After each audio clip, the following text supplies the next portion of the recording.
네, 오순절 후 벌써 15번째 주일입니다. 오순절 후 15번째 주일에 우리 주님께 예배드리기 위해서 이 자리에 함께 모여주신 우리 사랑하는 로고스 교회 가족 여러분 한 분 한 분을 우리 주 예수 그리스도의 이름으로 환영하고 축복합니다. 네, 오늘의 성서일과 시편 본문인 시편 125편을 본문으로 함께 은혜를 나누고자 합니다. 네, 여러분 지금 성경책을 펴고 계신 분들이 많이 계신데요. 성경책을 한번 보십시오. 오늘 본문 시편 125편 제일 위를 보시면요. 125라고 써 있는데 바로 위를 보시면은 조그만 글씨로 뭐가 써 있죠. 제목이 써 있는데요. 뭐라고 써 있나요? 네, 성전에 올라가는 노래라는 제목이 붙어 있는 걸 보실 수 있을 겁니다. 제가 이 자리에서 이 성전에 올라가는 노래가 무엇인지에 대해서 여러분께 설명드린 적이 있는데 혹시 기억하세요? 네, 고개를 끄덕이시는 분이 한 분도 안 계신데요. 네, 정상입니다. 왜냐면요, 제가 그 이야기를 드린 게요 아주 오래 전이기 때문에 그래요. 네, 벌써 5달 전이더라고요. 생각해 보니까요. 네, 기억하면 이상한 거죠. 네, 우리가 부활절부터 이곳 예배당에서 예배드리기 시작했죠. 물론 제가 이제 부임한 것은 2월부터였죠. 하지만 실제로 부활절이 되기 전까지는 우리가 예배당이 없어가지고 이기자 권사님 댁에서도 예배드리고 온라인으로도 예배드리고 하면서 예배 처소가 정해진 처소가 없었는데요. 근데 처음으로 우리가 감격스러운 예배를 드린 게 4월 첫째 주일 부활주일이었습니다. 그리고 그 다음 주일에 그러니까 부활주일 다음 주일 그리고 이곳에서 우리가 고정적으로 예배드리기 시작한 후로 두 번째 주일에 제가 여러분 앞에서 시편 133편을 본문으로 설교하면서 성전에 올라가는 노래에 대해서 말씀을 드렸습니다. 조금 기억날 것도 하시죠? 기억날 것도 같으시죠? 그때 말씀드린 내용을 제가 다시 한번 똑같이 한번 말씀드려 보겠습니다. 시편은 총 몇 편이죠? 시편은 총 150편으로 되어 있습니다. 그 중에서 정확히 10분의 1, 150편의 10분의 1이면은 15편이죠. 네, 시편 전체의 150편의 10분의 1에 해당하는 15편에 성전에 올라가는 노래라는 표제가 붙어 있습니다. 네, 바로 시편 120편부터 시편 134편인데요. 네, 말씀드린 것처럼 제가 이 자리에서 시편 133편을 본문으로 이미 한번 설교를 한 적이 있고요. 그리고 오늘 제가 설교하는 본문인 시편 125편도요. 바로 성전에 올라가는 노래 그 15편의 시 중에서 하나입니다. 여러분이 잘 아시는 것처럼요. 유대인들은요. 방방곡곡에 흩어져서 살았습니다. 네, 아마 뭐 역사적인 내용들을 이제 좀 잘 아시는 분들은 제가 지금 무슨 말씀을 드리고 있는지를 떠올리실 수 있을 건데요. 네, 특별히 언제부터 그런 일이 벌어졌냐면요. 바벨론 침략 이후에 바벨론 포로로 이제 많은 이스라엘 사람들이 유대인들이 바벨론으로 끌려가죠. 특별히 그때 끌려갔던 사람들의 대다수는요. 예루살렘에 거주하던 유대인들이었습니다. 그러니까 예루살렘에 거주하던 유대인들이 그 바벨론 침략으로 인해 가지고 예루살렘을 떠나서 이방 땅에 살게 된 거예요. 그런 그들이요. 하나님 백성으로서의 정체성을 가지고 살았거든요. 하나님의 백성으로서의 정체성을 가지고 했던 중요한 일이 그들에게 하나 있었는데요.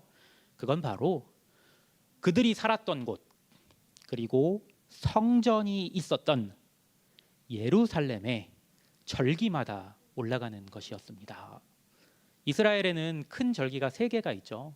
네, 유월절, 그리고 오순절, 그리고 또 하나는 이제 초막절인데요.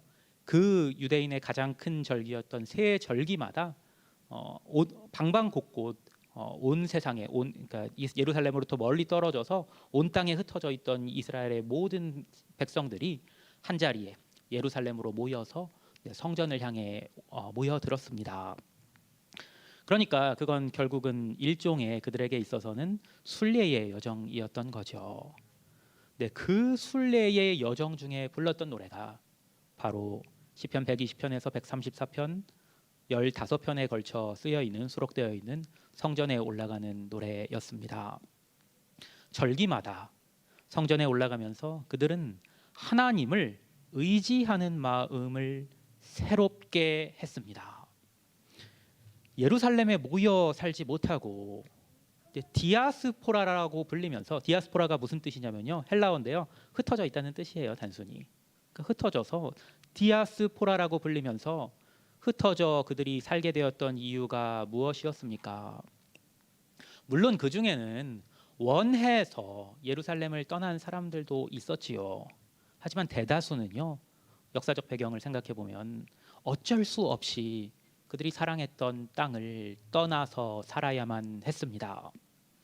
원해서 떠났든 혹은 대다수가 그랬듯이 어쩔 수 없이 떠났든 예루살렘을 떠나서, 그들이 살던 고향을 떠나서 타지에서 살던 그들의 삶이 어떠했겠습니까? 여러분은 아마 한국에 계신 분들보다 그 유대인들의 마음을 더 이해하실 수 있을 거라고 생각합니다. 여러분이요, 그리고 우리가요, 고국을 떠나서 타지에서 사는 사람들 아닙니까? 물론 여기 계신 분들은 저나 저희 가족을 제외하고는 대부분이 미국 시민권을 가지셨든지 혹은 영주권을 가지셔서 이곳 미국 땅에 완전히 자리를 잡으신 줄로 압니다. 하지만 그렇게 여러분이 정착하시기까지, 이곳에 정착하시기까지 여러분의 삶이 결코 순탄하기만은 하지 않았을 것입니다. 고국을 그리워한 날들이 많으셨죠. 저는 미국에서 산지 지금 불과 4년밖에 되지 않았는데도, 그런데도 저는 고국을 그리워하는 날들이 많이 있습니다. 여러분은 어떠셨겠습니까? 심지어 여러분이 미국 시민으로 살아가는 지금도 여전히 여러분은 한국인으로서의 정체성을 가지고 살아가고 계시지 않습니까? 그 증거가 지금 우리가 이 자리에 모여서 함께 한국인으로서 모여서 예배를 드린다는 데서 바로 증거를 우리가 찾아볼 수 있죠. 유대인들도 그랬습니다. 예루살렘을 떠나서 이방 땅에 머무르면서도 유대인으로서, 그리고 더 본질적으로 중요하게는 하나님의 백성으로서 정체성을 가지고 살면서 예루살렘 성전을 그들은 그리워했습니다. 그래서 절기마다 그들은 성전이 있었던 예루살렘에 올라가면서 이렇게 노래했습니다. 오늘 본문 시편 125편 1절입니다. 여호와를 의지하는 자는 시온산이 흔들리지 아니하고 영원히 있음 같도다. 이방 땅에서 고단한 삶을 살아가면서도 절기마다 예루살렘 성전에 올라가며 자신이 이방 땅에 속해 있지 않고 하나님의 백성임을 상기했던 겁니다.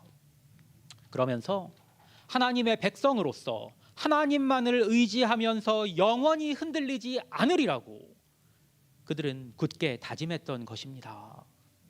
또 그들은 뭐라고 노래합니까? 산들이 예루살렘을 두름과 같이 여호와께서 그의 백성을 지금부터 영원까지 두르시리로다. 2절의 이 노래는요, 예루살렘의 주변 지형을 알아야만 이해할 수 있습니다. 예루살렘이 어떤 지형을 가지고 있었는지 아세요? 예루살렘은요, 해발 780m의 높은 고지대에 위치해 있던 도시입니다. 왜 그랬을까요? 여러 산들에 의해서 둘러싸여 있었기 때문입니다. 특별히 예루살렘 동쪽에는요, 해발 830m의 높은 감람산이 남북으로 길게 자리하고 있었는데요. 우리가 신약성경 복음서를 보시면요, 예수님께서 감람산에 올라서 예루살렘을 보시는 그런 장면을 우리가 볼 수 있죠. 그 높은 감람산에서 이미 높이 솟아있는 예루살렘을 이렇게 예수님께서 바라보셨던 것입니다. 흩어져 있던 유대인들이 이제 성전이 있던 예루살렘으로 모여듭니다. 높은 지대에 위치했잖아요. 그러니까 힘겹게 올라가는 거예요. 예루살렘을 향해서요. 산을 넘어간다고 갔다고 해도 과언이 아닐 겁니다. 높은 산봉우리들을 예루살렘으로 향하는 여정 중에 하나하나 마주하면서 그들은 이렇게 노래했습니다. 이 산들이 이 예루살렘을 두름과 같이 여호와께서 그의 백성을 지금부터 영원히 두르시리라고 노래했습니다. 이것이 방방곡곡 흩어져 있던 디아스포라 유대인들이 하나님께 예배하기 위해 예루살렘 성전을 향해 올라가면서 힘차게 불렀던 노래였습니다. 하나님께 예배하기 위해서 주일마다 이곳 예배당을 향하는 여러분의 노래는 무엇입니까? 한 주 동안 우리는요, 각자의 삶의 자리에 방방곡곡 흩어져 있다가 주일이 되면 이곳에 모여서 하나님께 함께 예배합니다. 그렇게 주일마다 이곳에 오실 때마다 여러분은 하나님을 의지하는 마음을 여러분 안에 새롭게 하고 계십니까? 하나님을 의지하는 자는 시온산이 흔들리지 아니하고 영원히 있음같이 요동하지 않는다는 그 믿음을 가지고 여러분은 지금 이 자리에 나와 계십니까? 그리고 산들이 예루살렘을 두름과 같이 여호와께서 당신만을 의지하는 당신의 백성들을 지금부터 영원까지 두르시리라는 믿음을 가지고 계십니까? 하나님께서 우리가 모여 예배하는 이곳을 산들이 예루살렘을 두름같이 둘러 계심을 믿으시기 바랍니다. 그것을 믿음의 눈으로 바라보면요, 우리는 하나님을 의지함으로 결코 흔들리지 않을 수 있습니다. 열왕기하 6장을 보시면요, 아람 왕이 당시 이스라엘의 선지자 하나님의 사람이었던 엘리사를 잡기 위해서 말과 병거와 수많은 군대를 보내서 엘리사가 있던 도단 땅 도단성을 에워쌉니다. 엘리사의 사환이 멀리서 그것을 보고 엘리사에게 쪼르르 달려갑니다. 그리고 나서 이렇게 말합니다. 아, 내 주여, 우리가 어찌하리이까? 엘리사가 그 사환의 말을 듣고 뭐라고 대답합니까? 열왕기하 6장 16절에서 17절인데요. 엘리사가 뭐라고 대답했는지 한번 읽어드리겠습니다. 대답하되 두려워하지 말라. 우리와 함께한 자가 그들과 함께한 자보다 많으니라 하고 기도하여 이르되 여호와여 원하건대 그의 눈을 열어서 보게 하옵소서 하니 여호와께서 그 청년의 눈을 여심해 그가 보니 불말과 불병거가 산에 가득하여 엘리사를 둘렀더라. 엘리사는 말합니다. 두려워하지 말라. 그가 두려워하지 않았고 흔들리지 않았던 이유는 그의 눈이 그를 두르고 있던 산에 가득한 불말과 불병거를 보았기 때문입니다. 혹시 여러분은 지금도 여러분을 집어삼키려 여러분에게 달려드는 아람 군대를 보면서 두려워하고 있지는 않습니까? 여러분의 눈이 그 아람 군대가 아니라 지금 이곳에 가득한 불말과 불병거를 보는 은혜가 있기를 소원합니다. 그래야 우리가 하나님을 의지하여 흔들리지 않을 수 있습니다. 우리는 아람 군대를 두려워해서는 안 됩니다. 그리고 두려워할 필요도 없습니다. 그러나 우리가 두려워해야 할 것이 있습니다. 오늘 시편 본문 3절입니다. 악인의 규가 의인들의 땅에서는 그 권세를 누리지 못하리니 이는 의인들로 하여금 죄악에 손을 대지 아니하게 함이로다. 우리는 하나님을 예배하고 하나님을 섬기는 이 자리에 악이 역사하는 것을 두려워해야 합니다. 우리가 하나님을 의지하기만 하면 우리는 외부의 어떤 것도 두려워할 것이 없습니다. 지금 외부에서 지금 찬양팀 연습 때문에 막 시끄러운 소리가 우리한테 들리잖아요. 두려워할 필요 없습니다. 그런 것들을 우리가 두려워할 필요 없고요. 우리는 예배에 집중하기만 하면 돼요. 그러나 우리 안에서 우리 스스로가 죄악에 손을 대면 큰일 납니다. 죄악이 우리가 모인 이 거룩한 교회 안에 역사하도록 해서는 결코 안 됩니다. 악한 일로 성도를 시험에 들게 하면요, 하나님께 죄를 짓는 겁니다. 그러므로 여러분은 교회 안에서 결코 악에게 틈을 주어서는 안 되고 악은 그 모양이라도 버려야 합니다. 악인의 규라는 건 셉터를 말해요. 이제 뭐 왕이 이제 지팡이 같은 거 있잖아요. 이렇게 다스릴 때 드는 거요. 그러니까 악인의 권세라는 뜻이죠. 악인의 규가 교회 안에서 권세를 누리지 못하게 하기 위해서 우리는 무엇을 어떻게 해야 할까요? 또 무엇을 주의해야 할까요? 지난 주일에 야고보서 말씀이 우리에게 그것을 들려주었습니다. 그 말씀대로 행하면 되는데요.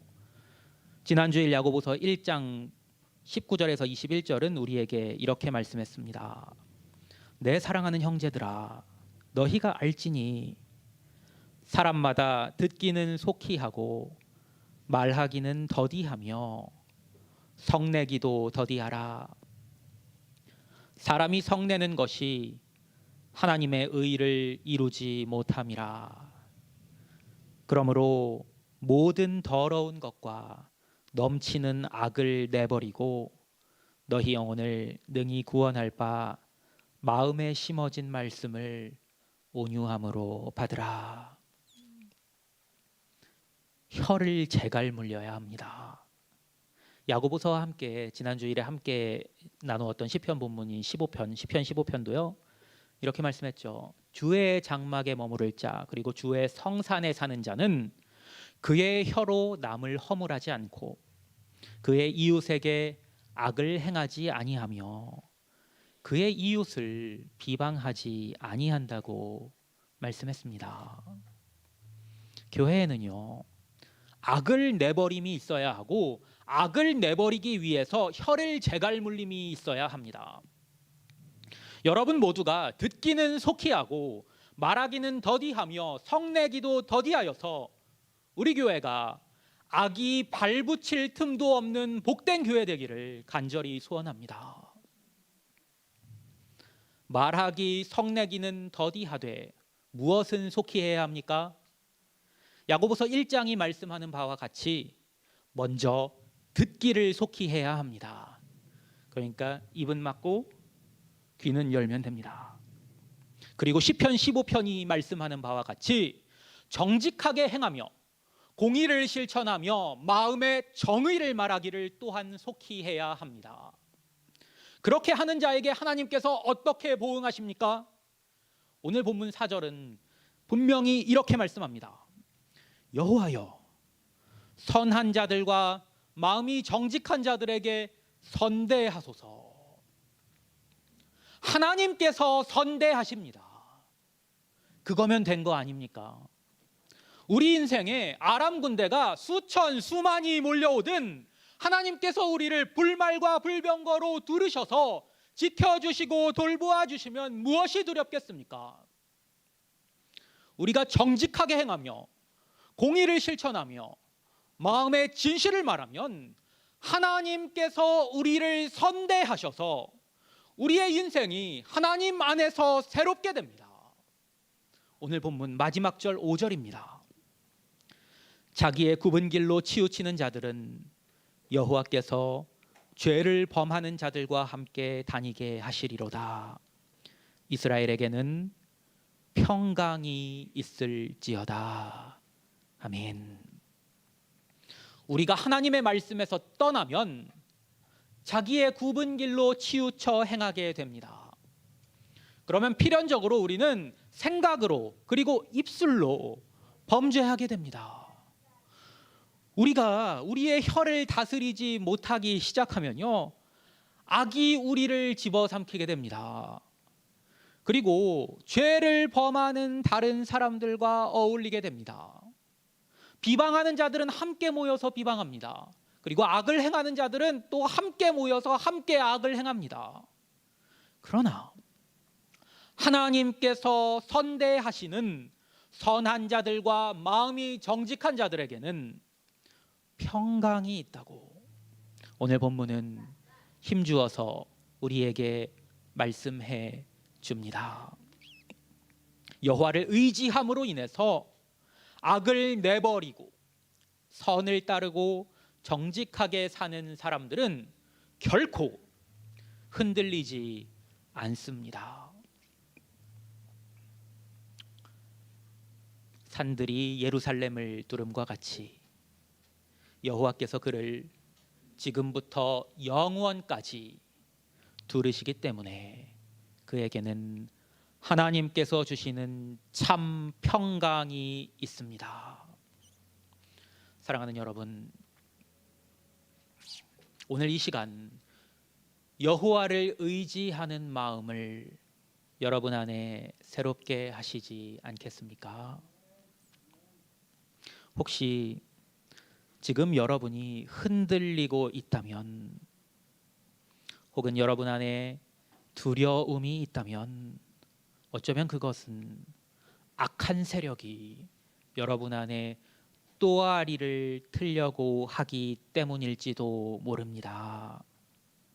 내 안에 악을 제하여 달라고 이 시간에 간절히 기도하셨으면 좋겠습니다.